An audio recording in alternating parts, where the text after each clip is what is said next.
దేవుని పరిశుద్ధమైన నామంలో మీ అందరికీ ప్రభు పేరట మా శుభములు తెలియజేస్తున్నాము.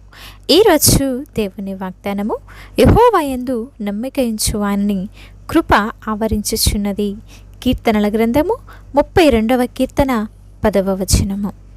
ప్రియ సహోదరి సహోదరులారా, ఈ లోకంలో దేవునికి దూరముగా అలాగే పాపములో బ్రతుకుతూ స్వార్థముతో జీవించే వారి జీవితంలో ఎప్పుడు ప్రశాంతత అనేది ఉండదండి. వారి తప్పుడు నిర్ణయాలు, వారు కలిగినటువంటి చెడు ప్రవర్తన వల్ల అనేకమైనటువంటి సమస్యల గుండా, అనేకమైనటువంటి వేదనల గుండా వారు వెళుతూ వారి జీవితంలో ఎంతో మానసిక క్షోభను వాళ్ళు అనుభవించాల్సి ఉంటుంది, ఎదుర్కోవాల్సి వస్తుంది. అలాగా కాకుండా ఎవరైతే వారి యొక్క సర్వస్వాన్ని దేవాది దేవునికి అప్పగించుకొని ఆయన మీద ఆధారపడి ఎవరైతే ఆ దేవాది దేవుని నమ్ముకుంటారో, మరి దేవుని యొక్క అపారమైనటువంటి ప్రేమ, ఆయన యొక్క కృప ఒక కవచంలా ఉండి వారిని ఎల్లప్పుడూ కూడా కాపాడుతూ ఉంటుందండి.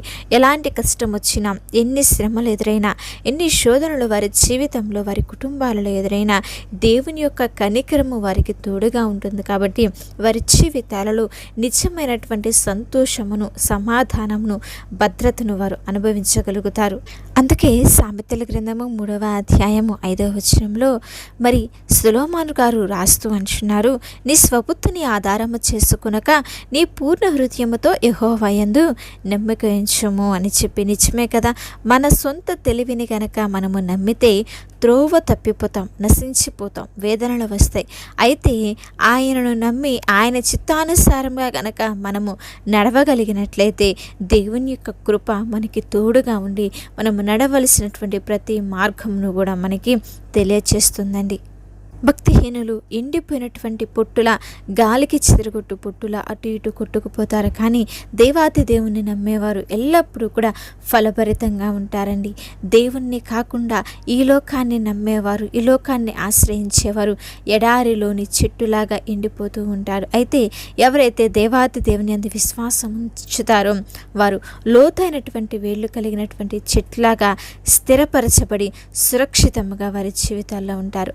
ఒక వ్యక్తి తప్పుడు మార్గంలో లేకపోతే లంచాలతో, మోసాలతో ఈ లోకంలో డబ్బు సంపాదించవచ్చు. మొదట్లో సంతోషం ఉన్నా చివరికి ఒకవేళ వారు తీసుకున్నటువంటి మోసము బయటపడిందనుకోండి, కోర్టు కేసులని, జైలని, వారి జీవితాల్లో మనశ్శాంతి లేకపోవటం అనేది ఈనాడు మనం అనేక మందిని చూస్తూనే ఉన్నాము. వాళ్ళు ఎంతో వేదనలు వారి జీవితంలో అనుభవిస్తున్నారు. అయితే ఎవరైతే దేవుని యందు నమ్మిక ఉంచుతారో, దేవాతి దేవునిపై భయభక్తులు కలిగి నిజాయితీగా బ్రతుకుతారో వారికి వారి జీవితంలో తక్కువ డబ్బు ఉన్నా కూడా వారికి ఎల్లప్పుడూ కూడా ప్రశాంతత అనేది ఉంటుంది. దేవుని యొక్క కృప వారిని ఆవరించి వారికి ఎల్లప్పుడూ కూడా సహాయం వస్తుందండి. ఒక పెద్ద కష్టము లేదా అనారోగ్యం వచ్చినప్పుడు దేవునిపై నమ్మకం లేనటువంటి వ్యక్తి పూర్తిగా నిరాశ చెందిపోతాడు. వ్యసనాలకు బానిస అవటము, లేకపోతే ఆత్మహత్య చేసుకోవటం లాంటి ఆలోచనలకు మరి అది దారి తీస్తుంది కదా.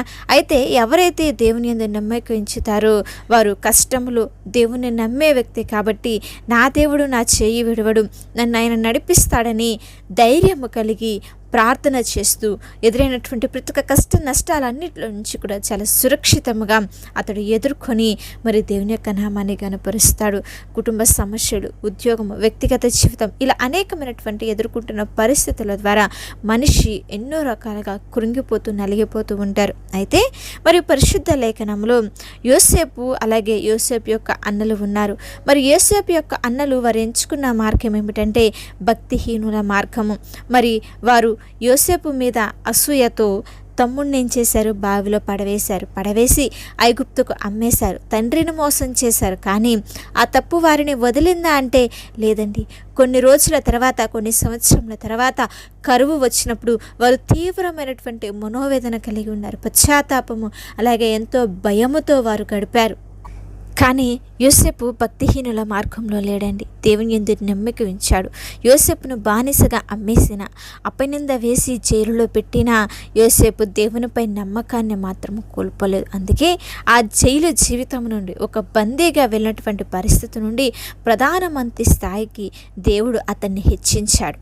దేవుని యొక్క ఆశీర్వాదము అతని చుట్టూ ఒక రక్షణలా నిలిచింది. దేవుని యొక్క కృప ఒక ఉన్నతమైనటువంటి స్థానములు మరి యోసేపును నిలబెట్టిందండి. అలాగే ప్రియ సహోదరులారా, ఈనాడు మనము గమనించాల్సినటువంటి విషయం ఏమిటంటే, దేవుడు లేని జీవితం ఎలాంటిదంటే, ఒక వ్యక్తి మరి కారు హెడ్లైట్లు కానీ ఏమీ లేకుండా బ్రేకులు సరిగ్గా లేనటువంటి వాహనంలో చీకటి రోడ్డుపై ప్రయాణించడం లాంటిది. ఎప్పుడు ఏ ప్రమాదం జరుగుతుందో, ఎప్పుడు మరి బ్రేకులు పనిచేయకుండా ఉంటాయో ఆ వ్యక్తికి తెలియదు కదా. అది ఎంతో భయంకరమైనటువంటి పరిస్థితి. అయితే ఎవరైతే దేవునితో జీవితాన్ని కలిగి ఉంటారో, ఆయనతో సహవాసాన్ని కలిగి దేవుని యొక్క కృపయందు నమ్మకం ఉంచుతారు. మరి ఎలాంటి వారంటే, మరి అంతా కూడా హెడ్లైట్లు కానీ, GPS కానీ, అలాగే బలమైనటువంటి ఎయిర్ బ్యాగ్స్ ఇవన్నీ ఉన్నటువంటి కారులో ప్రయాణించడం లాంటిది. బయట ఎంత చీకటి ఉన్నా, తుఫాను ఉన్నా, లోపల ఉన్నటువంటి వ్యక్తి పూర్తి భద్రత కలిగి ఉంటాడు, నమ్మకాన్ని కలిగి ఉంటాడు. కనుక మనము కూడా దేవుని యందు నమ్మకం ఉంచి ఆయన చేయబోయే మేలులను కనిపెట్టుకుంటూ దేవుని యొక్క కృపచేత మనమందరం కూడా నడిపించబడతాం. ఇప్పటి వరకు నువ్వు ఎన్నో ఈ లోకాన్ని నమ్ముకొని ఈ లోకంలో ఉంటున్న బంధువుల వైపు, రక్త సంబంధికుల వైపు చూసి కష్ట నష్టాలు, సమస్యలు ఎదురైనటువంటి పరిస్థితుల్లో కృంగిపోయిన స్థితిలో నువ్వు ఉన్నావేమో. ఇక నుంచైనా దేవుని కృప మీద ఆధారపడదాము. ఆయన యందు నమ్మకం ఉంచి దేవుడు చేయబోయే కార్యముల కొరకు ఎదురు చూద్దాము. చిన్న ప్రార్థన చేసుకుందాము.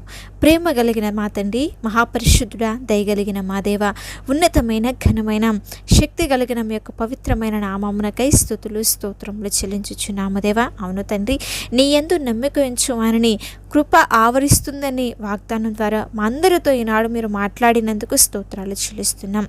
ప్రభువా, నిన్ను విడిచిపెట్టేసి మా సొంత తెలివితేటలతో జీవిస్తే మా జీవితంలో వేదనలు, శోధనలు తప్పవని మేము గ్రహిస్తున్నాము తండ్రి. మా యొక్క హృదయపూర్వకంగా మేము నిన్ను ఆశ్రయిస్తున్నాం. మా ఆలోచనలు, మా యొక్క నిర్ణయాలు, మా యొక్క భవిష్యత్తు అంతటినీ కూడా మేము నీ చేతుల్లో పెడుతున్నాము. ప్రభువా, మీ వాక్యము సెలవిచ్చినట్లుగా నిన్ను నమ్ముకున్నాము కనుక నీ అపారమైన కృపతో, ప్రేమతో మమ్మల్ని అందరినీ కూడా రక్షించి, నడిపించి, మేలులతో నింపమని వేడుకొనిచున్నాం. ఎన్ని కష్టాలు ఎదురైన, సమస్యలు ఉన్నా మీ యొక్క రక్షణ మాకు తోడుగా ఉంచి మా ఆత్మీయ జీవితంలో, మా ఈ జీవిత ప్రయాణంలో ప్రతి ఒక్కరిని కూడా నడిపించమని ప్రార్థించుచున్నాము దేవా. వాక్యాన్ని ఎంతమంది బిడ్డలైతే వింటున్నారో వారిని ఎల్లప్పుడూ కూడా నమ్మకము కోల్పోనివ్వకుండా నీ కృపలో ఎల్లప్పుడూ ఆనందించే భాగ్యంను వింటున్న ప్రతి ఒక్క బిడ్డకి కూడా మీరు దయచేయమని వేడుకొనిచున్నాం. ఈ యొక్క వాగ్దానంను స్థిరపరిచి బిడ్డల ఉన్నతమైన కార్యములు, ఘనమైన మేలులను జరిగించి ప్రతి విధమైన అనారోగ్య పరిస్థితులన్నింటిలో నుంచి, కుటుంబ సమస్యలన్నింటిలో నుంచి కూడా, అప్పులు, ఇబ్బందులన్నింటిలో నుంచి కూడా విడుదల దయచేసి కృపతో నింపి ఆశీర్వదించి మా ప్రార్థన అంగీకరించి ఆలకించి జవాబును దయచేయమని యేసుక్రీస్తు వారి శక్తి కలిగిన నామంలో అడిగి వేడుకొని ప్రార్థించుచున్నాము తండ్రి. ఆమేన్. అలాగే మీ యొక్క ప్రార్థన అవసరతలు మాకు తెలియచేసిన యెడల మేమందరం కూడా మీ గురించి ప్రార్థిస్తాము. దేవుని ఉన్నతమైన కృప మీకు, మీ కుటుంబాలకు తోడై ఉండి నడిపించునుగాక. ఆమేన్.